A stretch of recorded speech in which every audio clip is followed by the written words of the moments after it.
Some things are not meant to be. Sometimes the things we planned don't go as planned. I couldn't believe I would constantly repeat my actions. Was it the promises and the vows of never going back to my addiction? Yet I find myself heading back towards it like a cow being led for slaughter. I am in a deep situation where my addiction has not only destroyed me, but has set me back. This is my tale.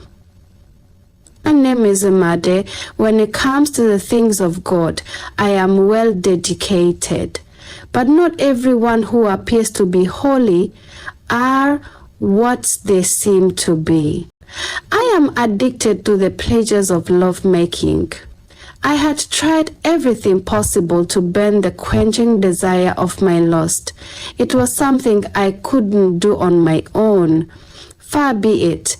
I have been in many relationships which have led to nowhere before. I'm turning 30 in about a few weeks' time to come, but I wasn't in any serious relationship.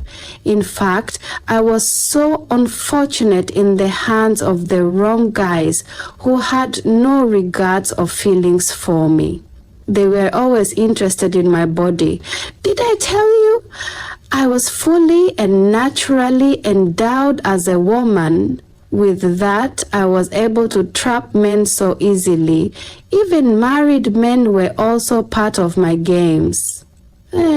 At some point, some of the men who couldn't witness my lustful nature would abandon me and flee after each experience with them. I would turn back to God to acknowledge my wrongs to Him. Imagine how I would cry and ask God for mercy, but later I'll return back to it.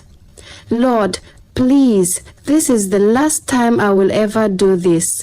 That was my usual plea each time I am set to meet a man. But nothing ever changed. The men saw me as an object of pleasure. Deep down, I felt empty and unfulfilled because I knew something was lacking in me. I wasn't having peace of mind. At some point, I caught sexually transmitted diseases, but that never stopped me. I have infected many and gotten cured. I met Oladapo during a friend's wedding ceremony.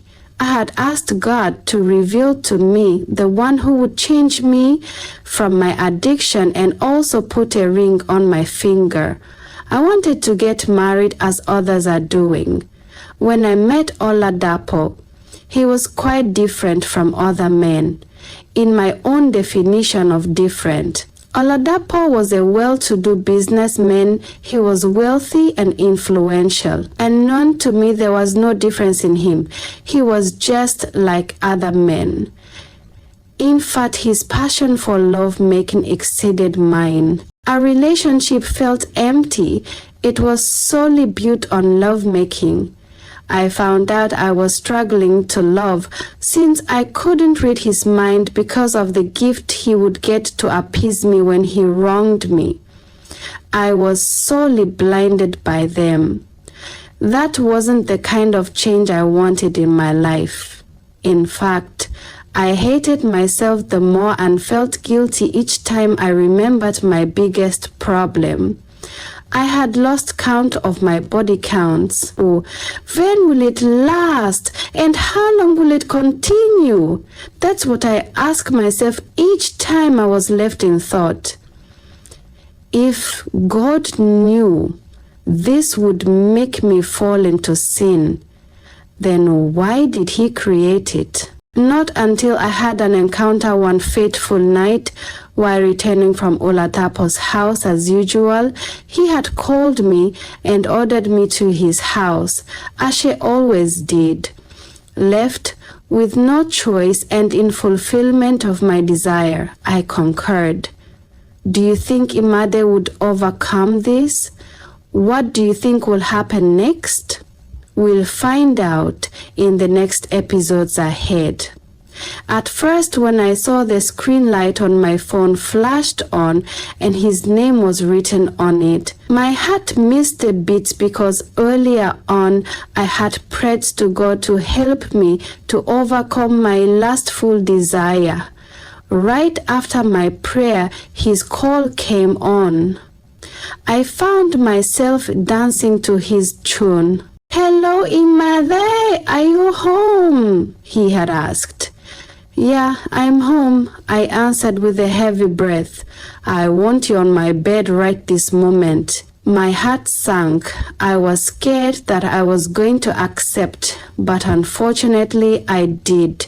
I found myself heading towards the bathroom. It was late that night after making out with him. I was driving along the highway when a man flagged me down, calling out my attention for help as a pregnant woman struggling was in labor. That was the biggest mistake I made, as the guy pointed his gun at me as soon as I stepped out and told me to step aside. Two other guys emerged from the bush and rushed into the car as the guy with the gun ignited the engine.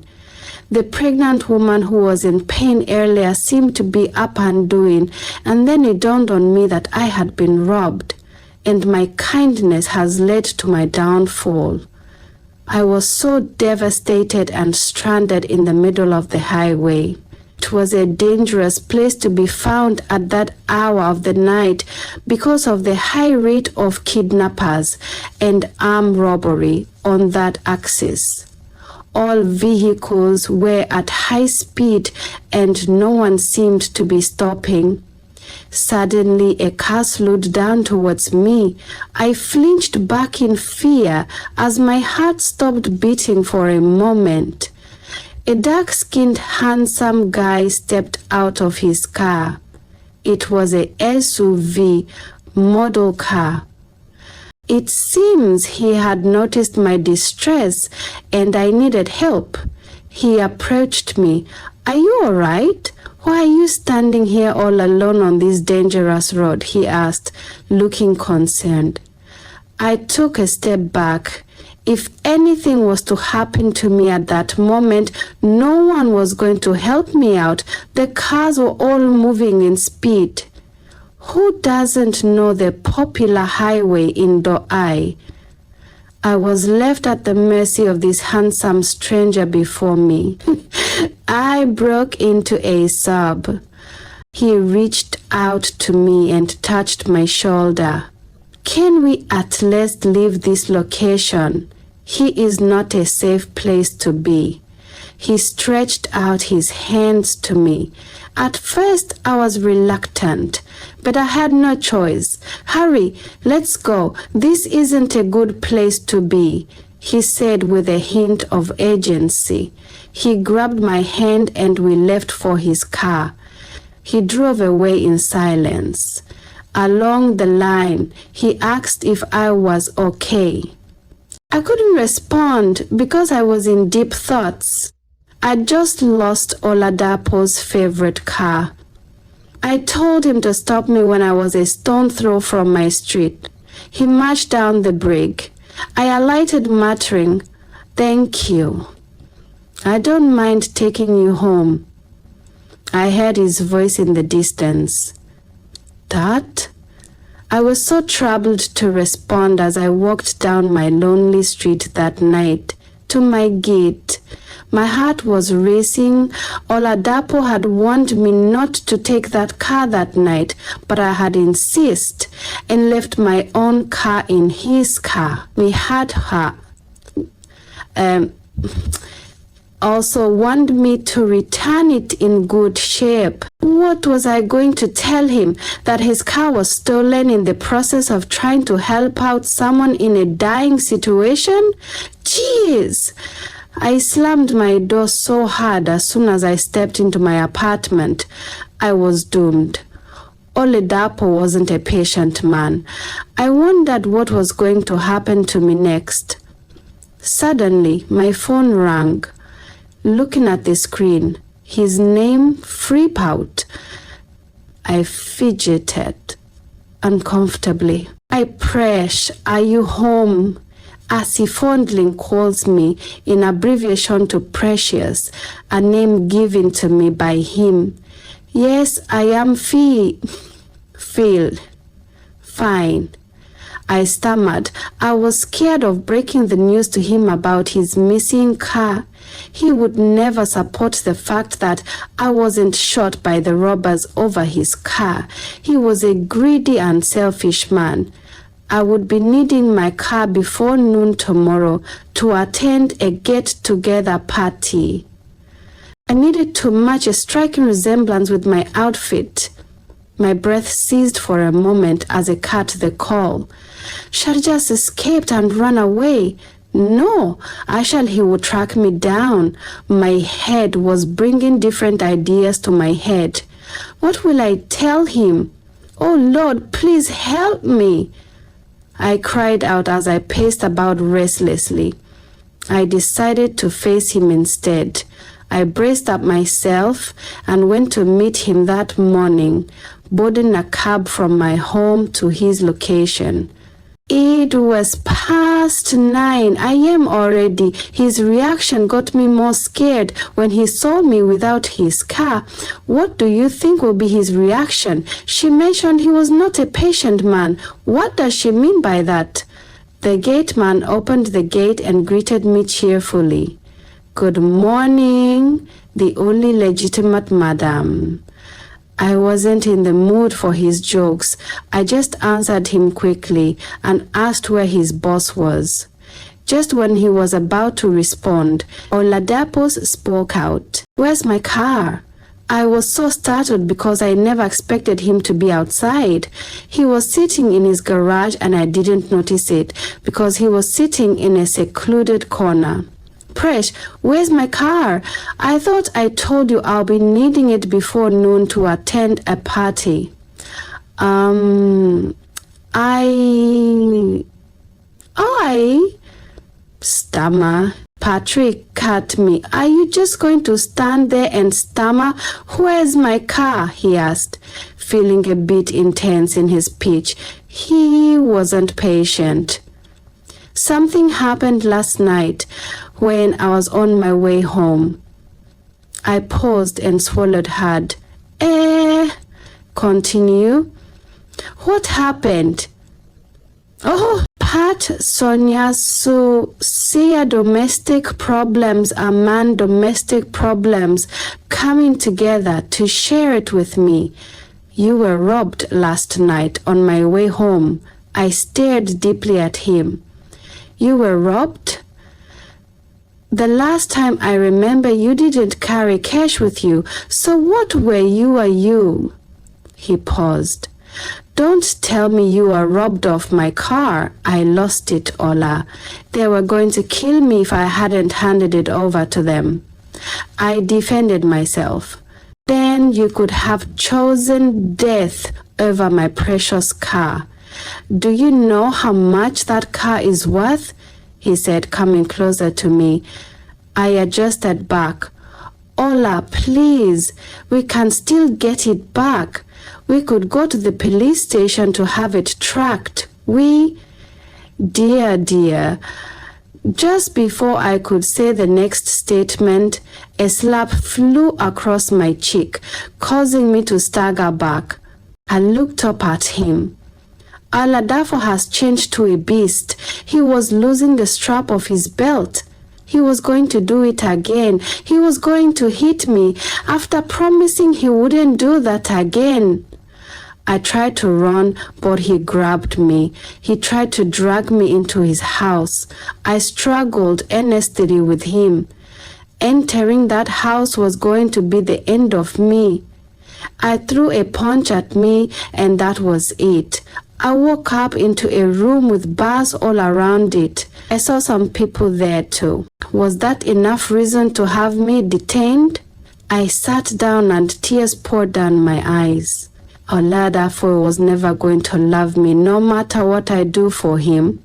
I waited till evening when a policeman came. He opened the cell and ordered me out. When I go to the police counter, Madam, thank you, God says somebody don't bail you.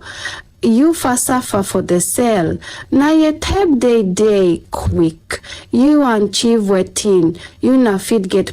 I asked people on my way to direct me home.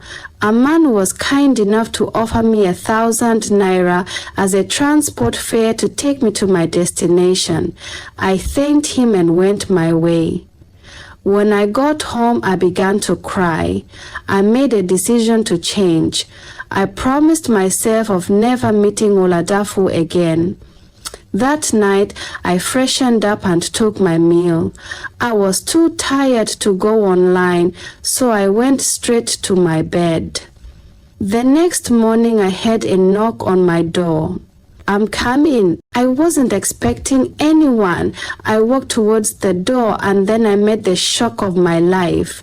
My facial expressions changed to anger. It was Oladapo standing in front of me with a bouquet of money flowers.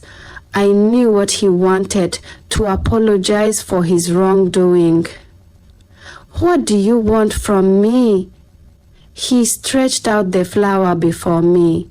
I tried to slam the door and walk away, but he was too swift to let me slam it fresh. You shouldn't be angry at me. You caused it all. He accused me. It wasn't a new thing to me. He can never stoop so slow to the point of apologizing for his wrongdoings. He was just too full of himself because of his status in society. He was the senator's son. I walked out on him. He closed the door and followed me in. He tried to win me back by offering me a luxury paper bag containing a red Dior dress with an expensive necklace. He brought out the content as he was bragging about how much he bought the dress. He stretched out the money flower towards me, saying he missed me and wanted me back in his life. I was foolish as I fell to his sweet-coated words. I accepted him back. We made love again that morning before he left. He used my weakness against me. Well, my fingers were all crossed, and I hoped that eventually he would change for the best. The usual beating stops. He became more romantic, but he never let go of his bragging and pride. One evening, we went for a dinner date in one of the expensive restaurants in the city. Two people were there as well, minding their business and engaging their partners in a conversation. We placed our order using the screen tablet given to us. Before the order could arrive, he excused himself to the restroom. Barely had he gone out, his phone began to ring. I wasn't someone who would pick someone's phone call. Thrice the phone rang, followed by a series of beeping messages entering his phone.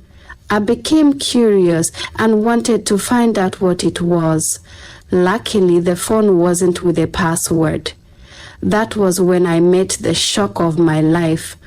Oladapo was into illegal business. He was into the shipping of hard drugs into the company. The message reads, "Boss, the cocaine which you requested has arrived in the city. Please do well to send your boys to come pick it." I was dazed. I didn't know I was in a relationship with a dangerous man. Another message popped up and I saw nudes, pictures of different ladies. I scrolled down. I saw a chat with a woman and a baby whom I later found out was his legal wife. My world stopped for a moment. My heart shattered into pieces. I quickly dropped the phone when I saw him coming down. He smiled at me. I managed to force a smile back. Luckily, he didn't notice my scared expression. Our orders came and we ate in silence. My heart wasn't at peace. Oladapo was really a drug dealer, which means he can do anything to get what he wants. When we left that evening and bid ourselves bye, He wanted to engage me in XX, but I complained of not feeling too well. He was surprised as had never heard such a complaint from me each we tried to have sex. Well, I had to lie to save myself. I was going to end the relationship no matter what. On my way home, I bumped into the stranger who had helped me the previous night. It was a miracle I could still recognize his face again. Why must it always be a night? Ha, beauty, our path crossed again. Isn't it a coincidence? He asked with the cutest smile I have ever seen. Sure it is, I replied, trying hard not to stay too long at his eyes. It was so charming and attractive. Mind if I get to know your name? Before that, let me introduce myself to you. My name is Ife, meaning love, he said. I know I am Imaded. It's nice to meet you again. I stretched out my hand in an offer for a handshake. He took it in mine, and I felt a rush down my spine.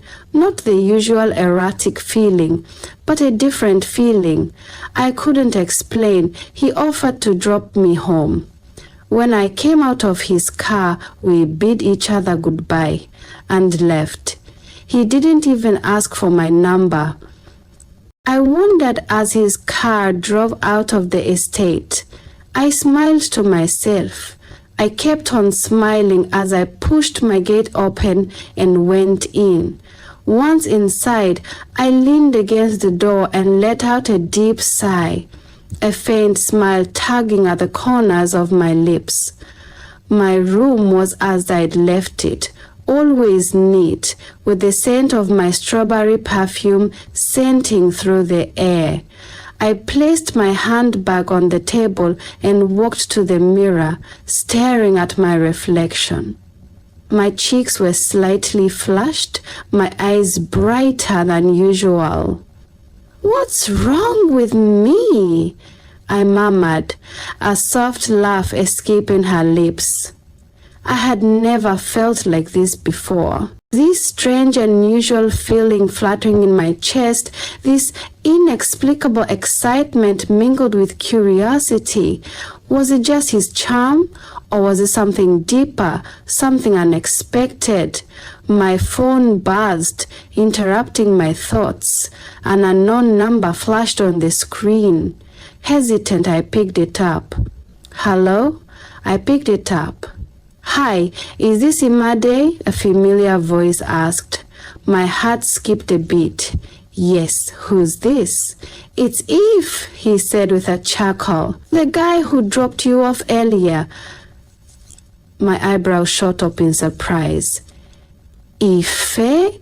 How did you get my number?" he asked, half laughing, half skeptical. He chuckled again, his voice warm. "Let's just say I have my ways. I hope you don't mind." I shook her head, even though he couldn't see me. "I guess I don't, as long as you are not a stalker," I teased, a playful smile on my lips. "I promise I'm not," he replied, his tone reassuring.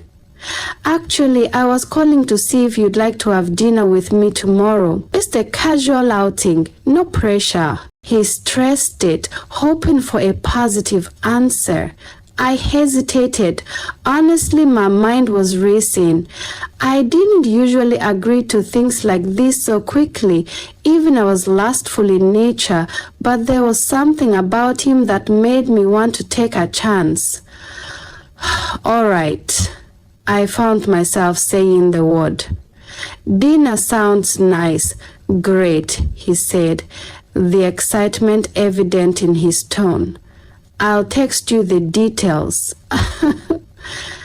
As he ended the call, I breathed in. Honestly, I didn't feel guilty of cheating on Oladapo.